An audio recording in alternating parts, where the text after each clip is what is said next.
diving into the world of Cat Torres today. Yeah. Model, influencer, self-proclaimed witch, and now convicted human traffickers. Yeah. It's a lot to unpack. Court documents, victim testimonies, social media posts, even that BBC interview. You know, the one where she claims she can control minds? Oh, yeah, I remember that one. Wild stuff. We'll distill it down to what you need to know. Definitely. I mean, this case really shows how social media, influencer culture, and the dark side of things like alternative spirituality, they can all come together in some pretty unsettling ways. Absolutely. Like a cautionary tale you can't look away from. Exactly. Let's start with Kat's background. Sources say her childhood in Brazil was really rough. Oh, it was. Extreme poverty. Mm. The picture we get is one of neglect. Her father struggled with alcoholism, very traditional views about women, and her mother was often absent. Wow. Sounds like Kat and her sister were basically raising themselves. I can't imagine how tough that must have been. Sources say that even as a child, she was already showing this tendency toward manipulation and control. Right, like she was trying to exert some kind of power over her environment, to compensate for the lack of stability. That need for control, it just seems to grow stronger as she gets older. So she moves to Miami, tries modeling and acting, but never really hits it big. Like she always craved that fame and fortune, but Yeah, fascinating, isn't it? Even without much success in those fields, she still projected this image of being super successful, in demand. It's this gap between how she saw herself and reality. That's key to understanding what happens later. makes sense. Like she was building this carefully curated persona before social media as we know it even existed. Yeah. But speaking of social media, that's where things take a turn, especially after she marries Coburn Bell, the crypto millionaire. Things really escalate during that period. Obsession with social media, extreme jealousy, increasingly erratic behavior, even starts claiming she can talk to aliens and read minds. Wow.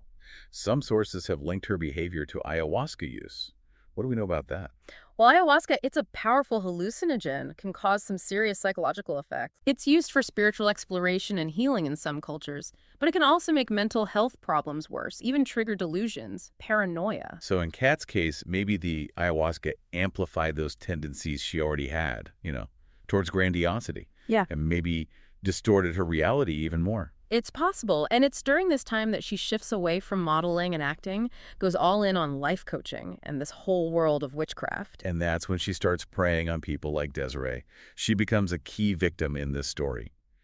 Desiree was struggling in her marriage looking for guidance. Yeah. Exactly the type of person Kat knew how to target. Yeah, and she used social media so effectively to attract vulnerable followers, especially Brazilian expats like Desiree. Her story's heartbreaking. She had these weird eye sores. Doctors couldn't figure out what was wrong. Kat convinced her it was a spiritual imbalance. I read about that. Kat gave her these strange mantras to say and told her to do these rituals. And incredibly, Desiree's eye sores actually cleared up after doing that. And that's the danger. That initial success, even if it's just coincidence, it makes the victim believe in their power, Classic manipulation. Kat used it to gain Desiree's complete trust, make her dependent. And Desiree wasn't the only one. Kat used similar tactics to lure Letitia, another key victim, into her web. They both end up living in Kat's Texas home. Yeah. Sounds terrifying for the sources. Yeah. This law of silence, restricted communication, a witchcraft room. Yeah, the whole environment was about isolation and control. Kat fostered fear, dependency, made it almost impossible to question her or ask for help. Sounds so isolating and controlling, almost cult-like. And that's when the exploitation starts with Desiree, right? Yeah. Kat pressures her to work at a local strip club, but of course she frames it as the voice's guidance, takes advantage of Desiree's undocumented status, controls her earnings, manipulates her with promises of a future business partnership. And the sources detail how awful the conditions were at the club. Long hours, physical pain, exposure to drugs, dangerous clients. And through it all, Kat showed zero empathy. She actually blamed Desiree for not making enough money, pushed her to work harder. It's scary how she used spiritual language, this supposed voice, to hide what was just plain exploitation, like twisting reality to fit her needs. Exactly. She was incredibly manipulative, used every trick in the book, including this whole spirituality facade, to control and exploit her victims. And then it escalates. She pushes Desiree from dancing to sex work, sets impossible earning targets, even threatens her with spiritual curses. Her greed just seemed to have no limits. There are even stories about her trying to get Desiree pregnant by a wealthy client so she could blackmail him later. Unbelievable. While Desiree is barely surviving, Kat's living this life of luxury. spending tons of money on herself and her husband, Zach. Right, that contrast between Kat's opulent lifestyle and Desiree's suffering, it shows the power imbalance, how bad the exploitation was. Luckily, Kat's reign of terror didn't last forever. People started noticing her strange behavior online. The hashtag Searching Desiree campaign gains traction. Yeah, that's important. Social media was both a tool for Kat's manipulation and how she was exposed. The online attention, the public outcry, that played a big role in getting Desiree and the other victims to safety. It's a good reminder for all of us. Think critically about what we see online. Speak up if something seems off. Now, the escape itself is a pretty interesting story. Kat's social media, it took a dark turn, lashing out at critics, making threats, even accusing others of trafficking. Wow. Seemed like a desperate attempt to control the narrative, deflect blame, as the pressure mounted. Almost like she was doubling down on this alternate reality she'd created, trying to convince everyone her version of events was the truth. Thankfully, it seems like people started seeing through it. Yeah, they did. Around that time, she decides to flee Texas, takes Desiree, Letitia, and another assistant, Jessica, with her. Zach's role in this is still unclear. What do the sources say about his involvement in the escape? That's one of the big mysteries in this case. Did he help with the escape? Did he even know about Kat's plans? Who knows? There's a missing persons report for him, but some people think he might be hiding out in Brazil. Interesting. So they're on the run, driving from Texas to Maine, then Connecticut, trying to stay ahead of the authorities. Hard to believe that even while they were fleeing, Cat was still running this exploitative business. Seems that way. Desiree and Letitia both had profiles on escort websites that were active during that time. That's actually how law enforcement tracked them down. Information leaked to the media pretty quickly, and the net started closing in. That says a lot about Kat's mindset. Even while on the run, her main focus was still profiting from these women. It really shows how ruthless she was. No regard for their well-being at all. Thankfully, it all ended when authorities caught up with them. Arrested Cat, Desiree, and Letitia. It must have been so traumatic for Desiree and Letitia, being treated like criminals when they were the real victims. Did they realize right away that they were trafficking victims? You have to remember, victims of manipulation, abuse, they often don't see themselves as victims.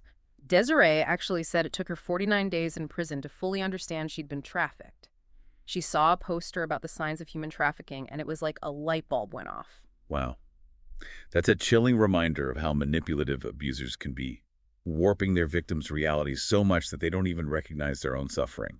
This isolation tactic is disturbingly common in abusive relationships. Yeah, it is. It shows just how insidious exploitation can be, hidden behind facades of success, spirituality, even love. All three women were deported back to Brazil for trial. What happened? Cat was convicted of human trafficking and slavery, sentenced to 8 years in prison. 8 years doesn't seem like enough time for the damage she caused. And there's still the question of Zach's involvement. Should he face charges too? But like we said, no one knows where he is. It's unsettling to think he could be out there somewhere, maybe even profiting from Kat's crimes. Even after being convicted, Kat still claims she's innocent. Yep. In that BBC interview, she says she's a victim of a conspiracy. Says the witnesses lied. There's no real proof of any crime. Even goes as far as saying she's being persecuted for her spiritual gifts, her ability to influence minds. That's classic abuser behavior. Yeah. Deflecting blame, playing the victim, even after being exposed and held accountable. Exactly. It's about holding on to some control, some power. It's frustrating to see her trying to manipulate the situation, especially with all the evidence against her. It really shows that in these cases, true remorse, taking responsibility, that's often missing. The abuser's priority is protecting themselves, even if it means hurting and deceiving others. It makes you wonder what really drove Cat to do these things in the first place. Yeah, that's a question that's fascinated everyone who's followed this case. What we can say for sure is that this deep dive has revealed a lot about Cat Torres.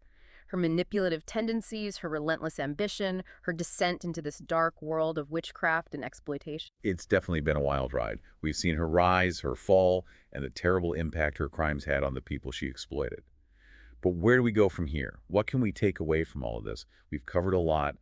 Kat's manipulation, her ambition, that descent into witchcraft and exploitation.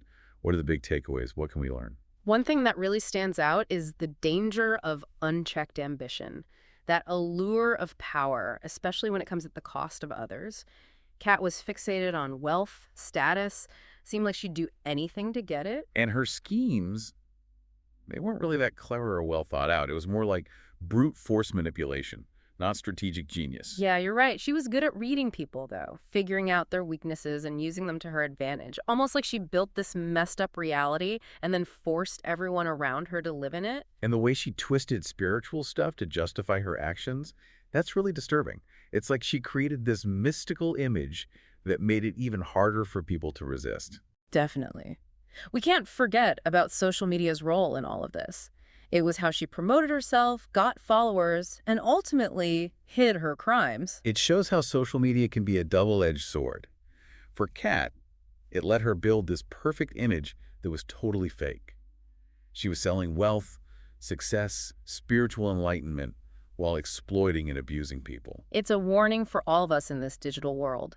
Be careful about the images we see online.